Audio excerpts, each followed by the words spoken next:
And we're going down like this, and people were scared and people were sick, and the captain came on to reassure us by saying, ladies and gentlemen, I'm sorry about the turbulence, but I can assure you this will be our final approach. Now here's the way it works with cliches.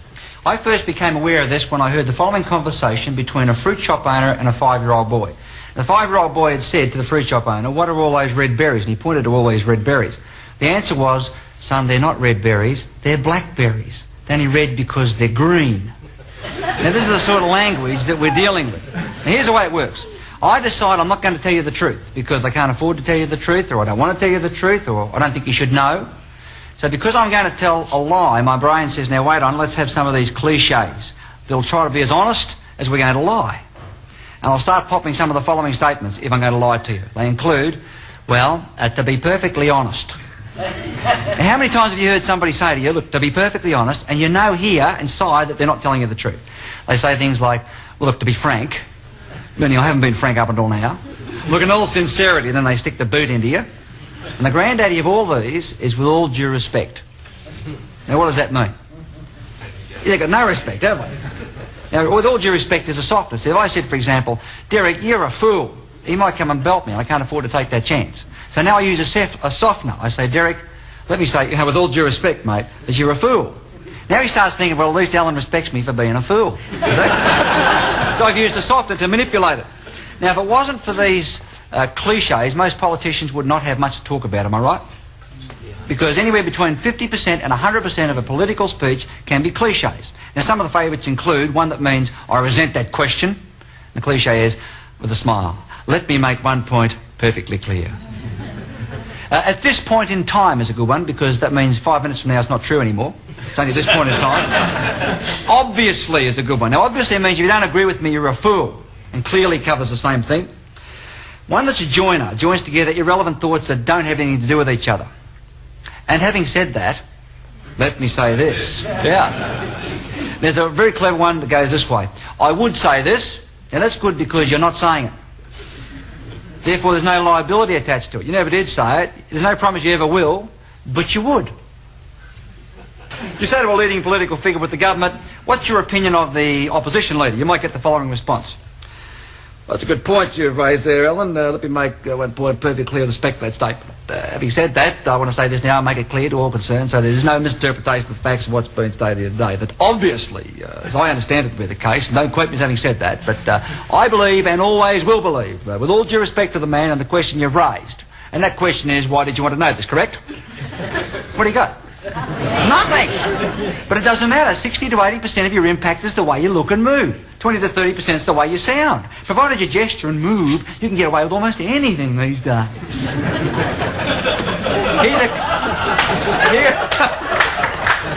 Here's a collection of some of the more popular cliches that you might hear. In other words, I want to tell you, we did not repeat. Did not, but obviously. Obviously, that goes without saying. And I want to say this to you. I think it's fair to say there's nothing I can say. Let me just say, no, that is not true at all. I think you'll find that We still believe, and I feel fairly confident, and always will believe. the reality is, And I again say, well, clearly the government's in breach of the policy. But obviously. we have, for the time being, Of considerable sympathy. At this point of time. We hope to reach a START agreement this year. let me first put the position as concisely as possible. I've got no doubt that we will have probably amongst the lowest rates of tax in the world without a consumption tax. Goodness only knows, I can't understand it. I don't think it's appropriate to speculate at this stage on that. in other words, I want to say, no, it's not dead. Obviously, there's a desire to discuss this issue. in other words, Put it this way, I'll be around a long time, and I guess you'll be looking for me much more than even you're looking for me now.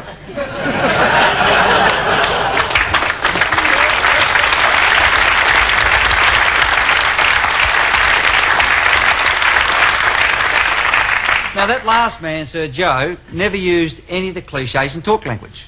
He used fillers. Now a filler is where someone puts a microphone in front of you. You must open your mouth and some noise has got to come out before you say what you want to say. Remember, he had 3 favourite fillers. Remember what they were? My goodness gracious me. Don't you worry about that. And the last one was, You mark my words. Now, you'd say to Sir Joe, what do you think about the government? Oh, you mark my word, don't you worry about that. My goodness me, they're crooks! So he calls a spade an axe, hits you on the head with it. I'm going to show you now a collection of cliches that he made up himself. We couldn't understand it, maybe you can. Made them move faster than a bee in a bottle. You mark my words, you mark my words. You can't chase two hares. You either leave one and lose the other. Everything's going ordinary, according to the way it ought to go as far as I'm concerned. I'm not interested in talking of that silly nonsense.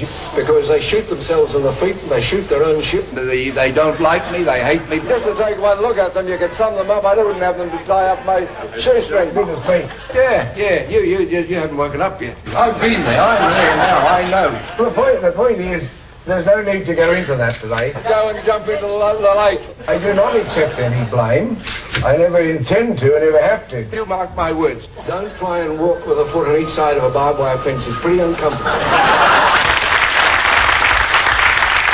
Everybody take your right hand and hold it in front like this.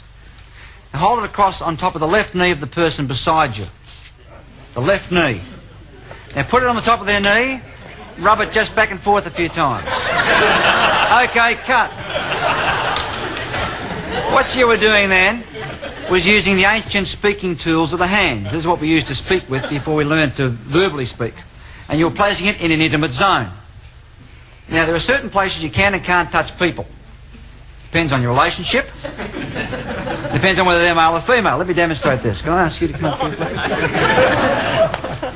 Now, with a woman, for example, we know that studies show women touch each other from the hand to the point of the elbow is the prime touching zone, so they'll talk like this. The secondary touching zone is from there to there, and women can touch each other on the face. Okay, thank you. Come back up here, James. Oh. Yeah. So far you got your name right. Spelling's a bit rough there. That's it, do you jack it up? That's a good boy. Okay. One thing we know about research with men, particularly English-speaking men, the only place you can touch them as a man is between the elbow and the shoulder. That's it. Now, if, for example, he was a friend of mine, I could say he's a friend of mine and I really like him. I can touch him there and there. I couldn't say he's a friend of mine and I really like him. I'm not allowed to do that. All right, now where do you touch somebody you've just met, a stranger, who you want to impress and get on with? Well, we know from studies that waiters who touch patrons between the elbow and the shoulder when they're explaining a wine menu or when they're explaining the food and asking how do they like the service get 5 to 10 times the tips of the waiters who don't touch at all. We know that librarians who ask the following question, you will have the book back on time, won't you? When they touched in this neutral touching zone from here to here, got 4 times the response rate than those who didn't touch at all. So this is a neutral touching zone. Okay, how do you spell milk before you go? Oh, I couldn't tell you that. He's not going. What about touching on top of the head? How do you feel when someone does this to you? Now, head touching is a very demeaning gesture, and people still do it to kids. There are only certain people who are allowed to touch us on the head in English-speaking society. Now, never touch Chinese on the top of the head. It's a religious insult. Have a look at this. You'll see people who can touch. Now, this man has the authority to touch. Touching on the head for blessing is a very ancient gesture. Now, it's something that we should avoid. Now, what happens when politicians start doing this sort of affair? They seem to be under the impression that everybody they touch will give them a vote. One touch, one vote. 2 touches on the one head, maybe you get 3 votes. But all politicians seem to do this everywhere. The more votes you want, the more you touch. And when you're really desperate for a vote, you can always go for the donkey vote.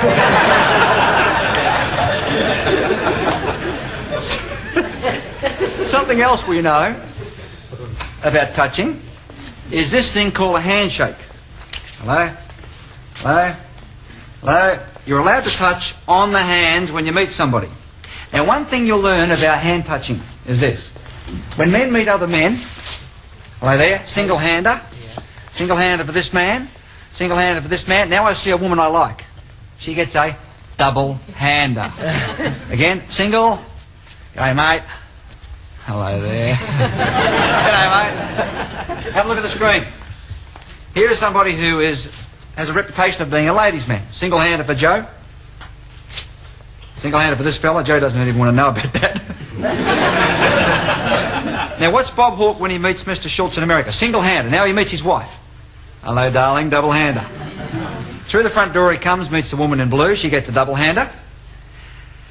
Another man who gets a single-hander, and he's not even looking at him. He's looking at the woman who gets a double-hander.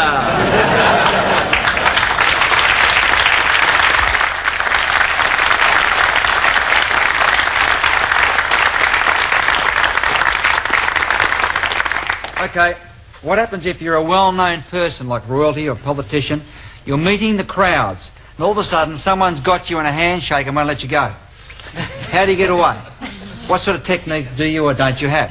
Here's a couple of very well-known identities. Let me show you what they do.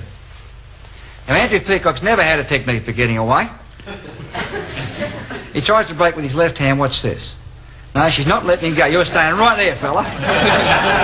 So all he does is try to walk off and take her with him. Now, here is an expert in handshake release techniques. He's been locked in this one for about 90 seconds. Now, what Charles does, he changes the subject and pretends to pull his hand out and point over in the distance. Changes the subject, pulls the hand out, and, oh, it's over there. Now, in this next scene, this woman's got hold of Bob Hawke's coat tail. Now, he knows he's trapped and she's not going to let him go. But he's got to move on. Now, notice the solid brick wall behind them. Now, someone has said, move on. Now, his first strategy is to try to push her forward to break the grip. Now, I want you to watch behind her as they come forward. Watch what she does as he pushes her. Here comes her left hand, got him. Now, her right hand, got him in a lock. He tries to do a sudden right-hand turn. She does a right-hand turn with him and they both walk into the red brick wall.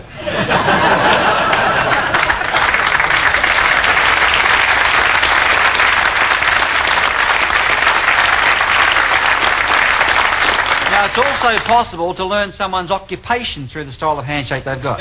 Can I ask you to come up here for a second, please? Thank you. No problem. For example, we found that research with the railways discovered they've got their own special handshake, as do the Sawmillers Association. Just last week we were talking with the Milk Marketing Board, the dairy farm. Give them a big hand, ladies and gentlemen.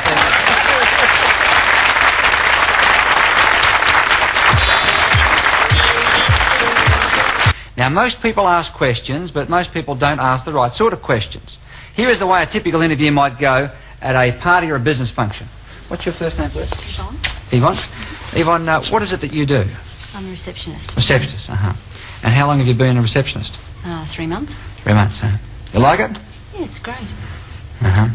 Think you might stay at it? Yes. Think you could stay where you are or move to somewhere else? I have to stay where I am, yes. Pretty good job then, is it? Yes. Great day, isn't it? Now, as humorous as that may seem, most people ask questions like that. They're called closed-ended questions, and the conversation goes nowhere. Now, closed-ended question either gives a yes or no answer, and then the conversation dies, or it gives a simple numerical answer, like how long have you been there? 3 months, then it dies. Or sometimes we tell them the answer and the question. We're one of the only countries that does that. We say, how you going? Good? How's your father? All right? Now, closed-ended questions make the conversation die, but even the experts ask closed-ended questions. Here's 2 interviews. The first interview has 6 closed-ended questions and the conversation dies. The second one has 13. Have a look at this. Even the professionals do it. Hello. Hello, is that you, Marianne? Yep. How you doing? Good, thanks. You having a good time? Yep. You got any idea who this might be?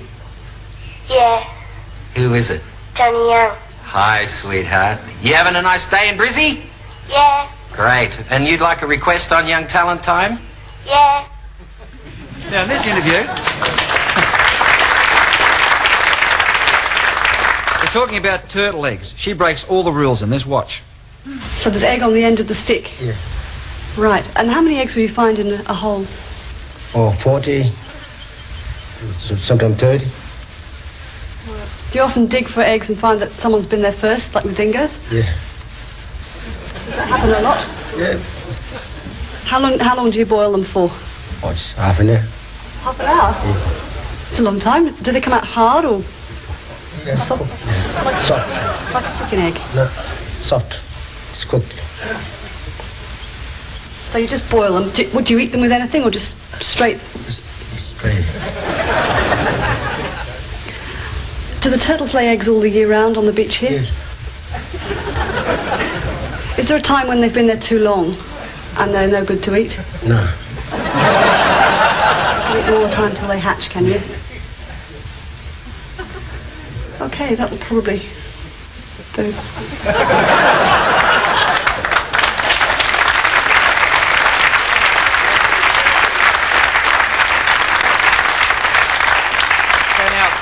It's sad, but it's true. That poor fellow never had a chance to answer the questions because he had 13 closed-ended questions. The best type of questions to ask to get a conversation going are open-ended questions. Now, open-ended questions start with how, in what way, or tell me about it. Okay, Evan, you're a receptionist, is that correct? That's right. Okay, how did you get started as a receptionist? How to get started? There's an opportunity going at the new Westgate complex, and I took it. Yeah. And then you can see what's happened. Yeah, I've thrown in a bridge. Yeah, I've started with the question, how did you get started as a receptionist? Now, normally when you ask that question, you follow up with this type of very valuable movement. And you rub your hand on your chin. This encourages people to keep talking. And once they stop, you throw in a bridge. And the bridge can be, and then a very effective one is meaning. Now, if you can't think of anything to say, just say meaning, then it's their problem. Now, the good thing about questions, it gives you control of the conversation. Whoever is asking the questions is running and controlling the conversation. So what happens if someone's questioning you and they're controlling you and you don't want to do it? You want to get away from it. Well, let me show you how the professional question escapers handle it. Have a look at this. These are some of the techniques. Walk near a helicopter or a plane and pretend you can't hear. Very good technique. You just can't hear the embarrassing questions they're asking. And laryngitis is good. Or you can just turn the other way and wave in the distance. He's waving here to fictitious people. Waving to his own security men. You can put it off till later. Oh, I'll tell you next week. I'll tell you next week. All the best. You can turn your back on them. Oh, well, I mean, events have taken their course, haven't they? I think I've said all that I need to say over the past few days about it. You can try and explain it and be submissive. As far as I'm concerned, that's the end of the matter. I won't be responding to any further questions on the issue. Read the subtitles, this is self-explanatory. I don't mind how much I have taken. When you do start talking to me with sweetheart, that goes forward, okay? Try this. How rude. Next question. Remain the bar. Why should not? Do you think you've been unfairly treated? No, I don't think I've been unfairly treated at all. Mr. Brown, Why did you do it, Mr. Brown? Mr. Brown, why are you so angry about the press about You silly little girl. Mr. Brown, why are you so angry with the press about this? I think you're a team of girls, that's why. That was tough, but here's an example of blatant aggression. Now wait a minute. Oh, no, you can't. Can you let me finish? Now, the rest of them want to hear that. Just contain yourself, will you? Good. Well, if you find it difficult, just go away, because the others want to hear. If you can't have your difficulty by yourself. Good. Okay.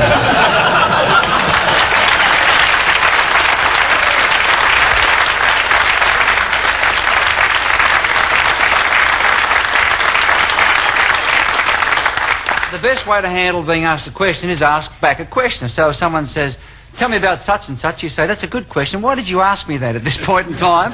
Nod your head and you've got the control. Now, everybody loves to go to parties. They're great fun. We have a good time. We meet interesting people. They're also a terrific place for you to check each other out. So that's why at parties you see lots of preening. That is, if she likes him and he likes her, the bodies start doing certain things. For example, in the case of a woman, if a woman likes you, fellas, you get lots of hair touching. Now, there's a relationship between how much she likes you and how much she touches her hair. So if she's not touching her hair, maybe you're bombing out. Now, you've got to be careful you don't take one signal and say it's got a conclusive meaning. Like if she's trying to arrange her hair and you jump in with the wrong open-ended question, I mean, you're in trouble. Now, with men, you'll see preening as well, but it depends on how old they are as to how it looks. If they're, for example, under the age of 25, you'll see the both thumbs in the belt. How long have you been at this party, darling? Real subtle stuff. If they're over, say, 30 to 35, the older male, and if he's got a tie on, you'll see lots of this sort of thing happening.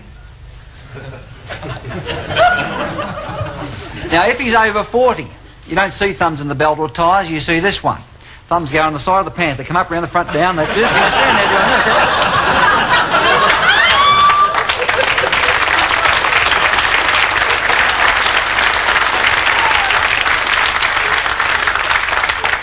Let's now go to a party, see what we can see. There's two types of conversations you'll see here. First of all, there's the verbal conversation, what we say. Then there's the body language conversation, which adds up to 60 to 80% of what we actually feel and think. Now look at this. See what the man on the right's doing to this woman? He's wiping imaginary pieces of dust off her shoulder. This is a territorial gesture. He's claiming her as his property for the benefit of that other man. What he's saying is, back off, fella. Now notice they're all smiling, but look at the arms. A lot of aggression, a lot of hostility. She's holding a wine glass with two hands, and she's standing between them. She hasn't decided which way to go yet. Now we have bookends. Now the fellow in blue was sitting like this first. This other woman, this young girl, wants to get his attention. So she preens her hair and copies his body language. Smart move. She's also giving him a very good dose of the subtle shoe. Now the girlfriend in the middle gets a feeling that she's not doing so well. Very effective strategy. Now this next scene, you'll see the man on the left has hooked his thumb in his belt. Look at that.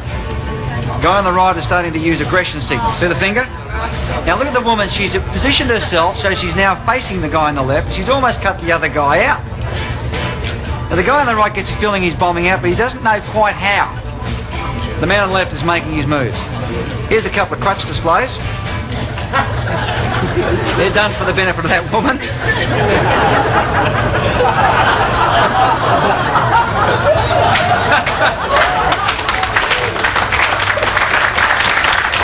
Now what's this? What's the subtle preening signal? They're talking business. Hello, darling. Now this woman is feeling pretty cool about it. She's using the most confident, powerful position a woman can sit in. This is a good one for business women, I'll tell you that. Leg twine, steeple position, pinstripe suit. She's very powerful. She knows she's got these guys on toast. Meanwhile, back at the ranch, good hip action on the guy on the left. Now look at the woman in the middle's doing now. Look at this. Oh, she's really responding to that. Yeah, the guy on the right, he's almost behind her now. All he can do, because he's losing out, is use aggression signals. But look at the smile on their face. Watch his finger come out and threaten while he's smiling.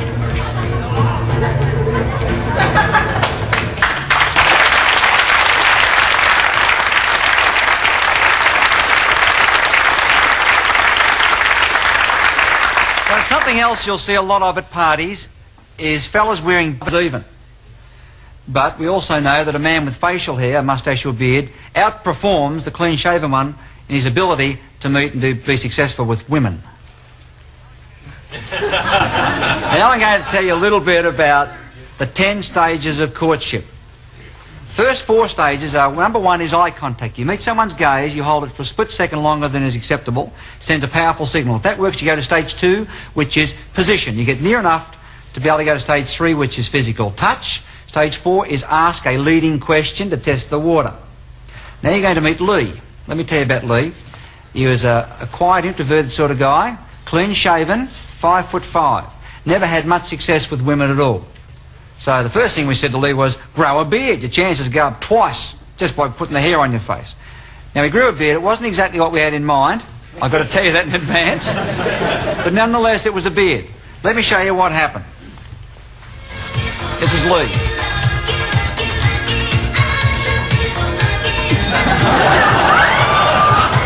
Stage 1, eye contact, achieved. Stage 2, position. This allows him to go to stage 3. Watch what he does. He's read the book, learned the rules, contact. Now, if you want to go to stage 3 of courtship with anybody you meet, get your hand out in front early. He holds it longer than is normally acceptable too. Everybody you meet at functions, get your hand out. You immediately get the access to stage 3 of courtship. Because if you don't shake hands, you've got to spend a bit of time figuring out how you're going to touch them without being formal. Now, you would have noticed that Lee was not in a good position. He was too far opposite. So his next strategy was to manoeuvre around to get beside her. Here's the way it went. Now he's going for stage 4. Notice where he's touching. Between the shoulder and the point of the elbow, the neutral touching zone. Now he's got to get that beard across and give her a good smell of it. He asked the open-ended question. Let's see what happens. The beard is working. Now what this means, fellas...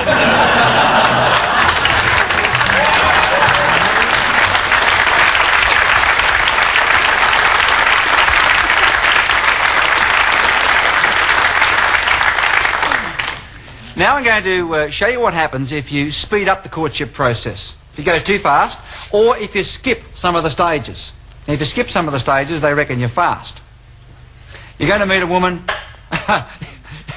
My mind's wandering, my tongue's following it. You're going to meet a man that practically every woman will identify with. Have a look at this. Every party has a fella that looks a bit like this. This is a man called, and that's not him, a man called the party sleaze. This woman's about to meet him. Here he comes.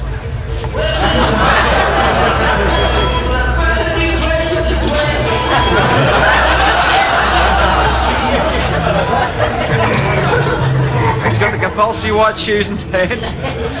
He's got all the adornments that these guys wear. Now, he doesn't have a beard, but he does have a hairy chest. He's got the compulsory medallion. Now, hairy chests are only half as good as beards. He's now going for stage 1 eye contact, but she's not looking at him. That makes him impatient, so what do these guys do? Well, he skips stage 1, goes straight for position, which he does subtly.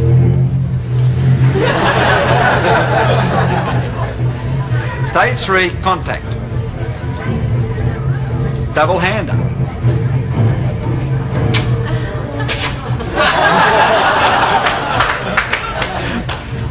Now he goes for intimate touch. Now have a look at his hands. How many fellas have you seen talking to women with low-cut dresses who do this? This is the double group position. Now he's got to get the hairy chest over so she can smell the scents in it. Here comes the question.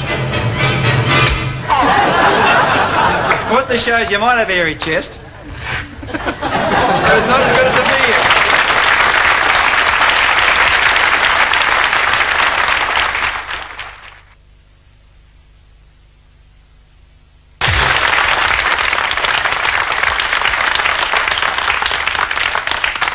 Now, the studies show that in the first 4 minutes of seeing you, people form up to 90% of their opinion about you. That is, when they lay eyes on you, they pull out a big rubber stamp, and they wait for 4 minutes, and then they stamp you on the forehead with the stamp as to who they think you are. And they may take a long time, if ever, to change their opinion. This is called stereotyping.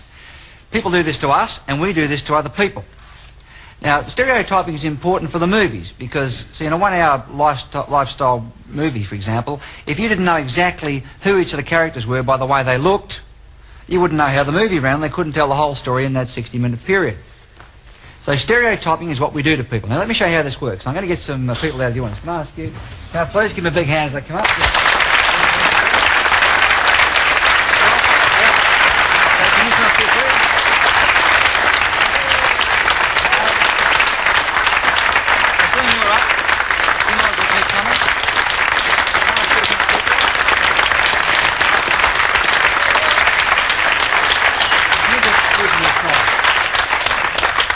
Look at these 5 fellas.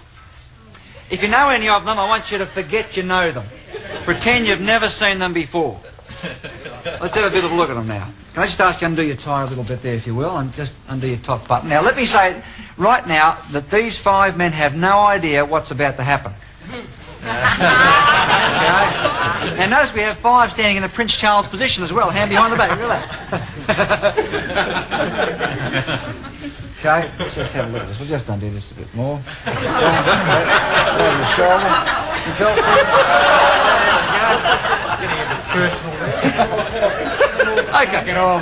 Let me tell you what happens with a cowboy movie. Cowboy movie has 5 stereotypes to make it work. First of all, there's always a good guy. Tell me about the good guy. White hat. White hat. What else? Clean clean shaven. Anything else? Yeah, he's got a good smile, he can sing. Clean clothes, always walks into town with both thumbs in his belt because the women love it, right? There's always a villain, otherwise you couldn't have a cowboy movie. Now to keep them apart, you've always got a sheriff.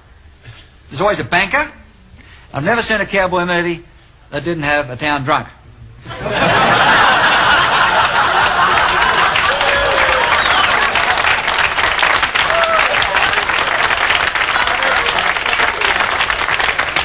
Now what I want you to do with these 5 men, by applause, is to cast them into their roles in the cowboy movie as you think they fit it.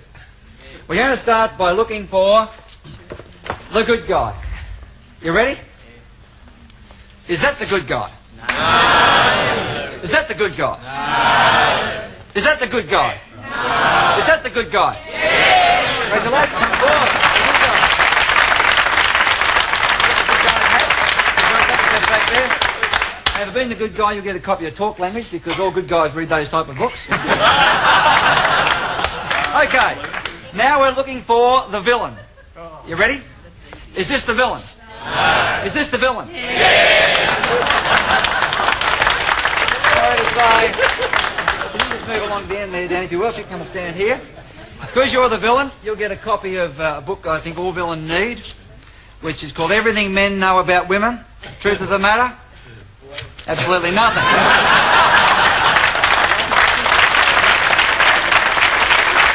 Okay. Move in you guys. Come on, don't be back. 3 remaining positions. The sheriff, the banker, and the town drunk. Looking now for the banker. Is that the banker? Yeah!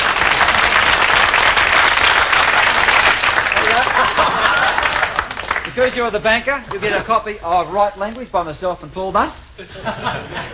Come and stand up the end here, if you wouldn't mind, please, as the banker. Make this next choice very carefully. This next choice could affect the self-image of one of these 2 men. For one of these men is the sheriff, and one is the town drunk. Looking now for the sheriff. Is that the sheriff? Yeah. Is that the sheriff? Yeah. Is that the town drunk?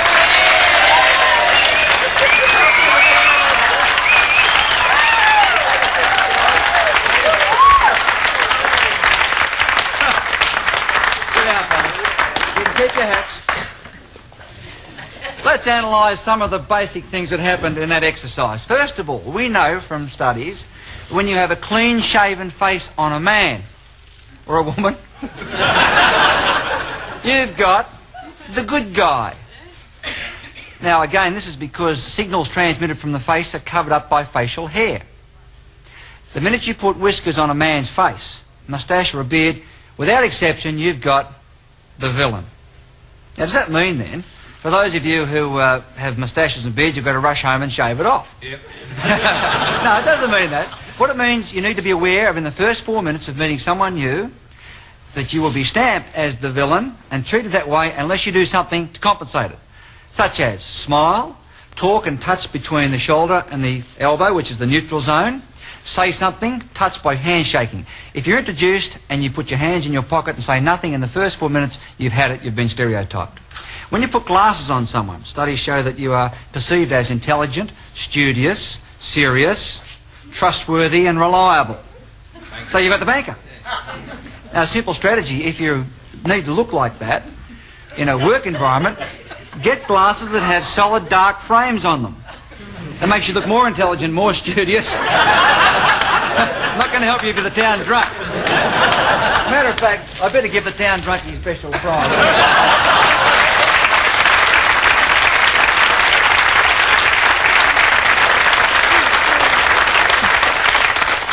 Now when you get grey hair on a man, or no hair if he's bald, those 2 body signals send high status. So you've got the sheriff. The minute you've got someone with their clothes that don't match, and all we did with the town drunk was put his tie over his shoulder, undo his belt, you've got the town drunk. That means if you go to meet anybody for the first time and your clothing doesn't match, it's not coloured right, or it's not neat, they're going to think, in effect, here comes a town drunk. We're going to now see how perceptive as a group you are. I'm going to ask you to rate and evaluate me. Now, you've all had About 10 minutes tonight to have a good look at me? Let me ask you the following questions. I'd like your answers. Do you believe that I'm more introverted or more extroverted in personality? What do you think? Who thinks I'm more extroverted? Put your hand up. Okay. As a kid, did I come from a large city area or do I come from a small country town somewhere? What do you think? Who thinks small country town? What's your criteria for that? The fact that you're extroverted. The fact that I'm extroverted. Good clear mind, this fella, not all clubbed up with the facts.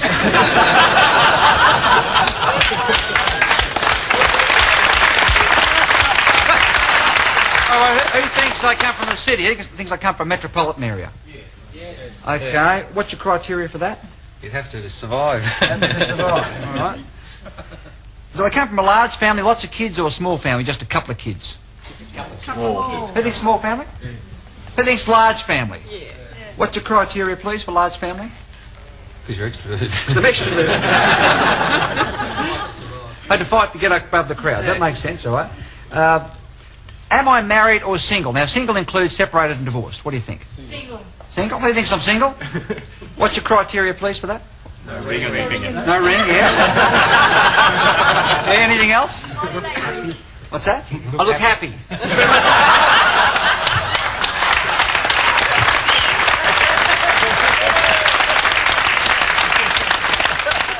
Okay. Whereabouts are you from? From Melbourne, sorry? From Melbourne. I heard what you said, I'm just sorry. Who thinks I'm married? Who thinks I'm married? Okay, majority. What's your criteria for that? Grey hair. Grey hair. I'm working for a living, all right? If I was married, which the majority of you seem to think is the case, to what sort of person would you expect to find me married? Blonde. A woman. That was good, a woman. Assuming it was a woman, Mr. Town Drunk. Would you expect her to be more extroverted or more introverted? Introverted. Who thinks she's introverted? What's your criteria? Don't get a chance to get a word in. Don't get a chance to get a word in. Opposites attract. She's introverted. Is she more blonde or more brunette in toning? Blonde. Who thinks she's blonde? Who thinks she's more darker colours, more brunette? Okay. She's shorter or taller generally than me? Who thinks she's shorter? She's a short, introverted brunette. Okay. If I was married to this short, introverted brunette, do we have any children? How many? Two. Who thinks 2 or 3? 2. Okay. A high school or primary school? Bit of both? That'd be a bit of both, yeah. University. Okay. Primary school. My office environment, is it fast-paced or slow pace? Fast. Who thinks it's fast? What sort of location is it in? Central business. Who thinks a central business district? Who thinks somewhere remote on the beach or in the country? Nobody. Okay. Do I work long or short hours? Long hours. What sort of sports, hobbies, and recreation do I have? None.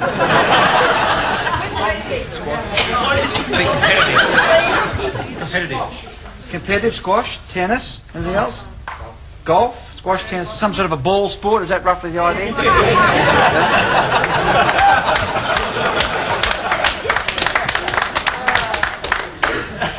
What sort of car? What sort of car do I drive? Porsche. Who thinks a BMW or Porsche or Jag? Some sort of imported European sporty car. Okay. What colour? Red. Dark colour. Red or blue BMW style. Okay. How old am I roughly? Who thinks I'm? Who thinks I'm 35 to 40? Put your hand up. Who thinks I'm 40 to 45? Anybody think I'm over 45? Anybody think I'm under 35? Really, there was a free copy of body language going on there. Okay then, too late for that. Well, if you think I'm an extroverted fellow who came from the city as a kid, from a large family, lots of kids where I had to compete, I'm married to a short, introverted brunette. We have 2 to 3 children in primary school. I have a fast office environment. I work long hours. My office environment's in a central business district near the city. I play squash, tennis, or some type of a ball sport, which I get there in my blue or red BMW. I'm aged 40 to 40.